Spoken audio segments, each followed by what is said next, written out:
শুভ নববর্ষ প্রিয় বন্ধুরা। এটা হচ্ছে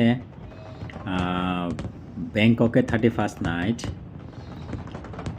সামনে যে নদীটা আছে এটা হচ্ছে ব্যাংককের নদী চাও পারায়া।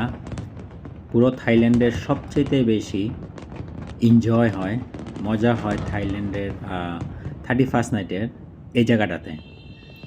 এইটা এশিয়াটিক, তারপরে হচ্ছে সাপান্তাকসিন ব্রিজ, আইকন সিয়াম, তারপরে রাজার বাড়ি, এই পুরো এরিয়াটাতে এরকম ফায়ার ওয়াচ হয় 31st নাইট। এখানে লক্ষ লক্ষ মানুষ এখানে থাকে দোনো পাশে, আর সমস্ত হাইরাজ বিল্ডিংগুলো থেকে ফায়ার ওয়াচ করা হয়। নদীতে অসংখ্য ক্রুজ আছে, সমস্ত ক্রুজগুলো লাইটিং করা থাকে। এই 31st নাইট ব্যাংককের সবচেয়ে মজার জায়গা হচ্ছে এটা। আমি অনেকবার ছিলাম এই 31st নাইটে এখানে, কিন্তু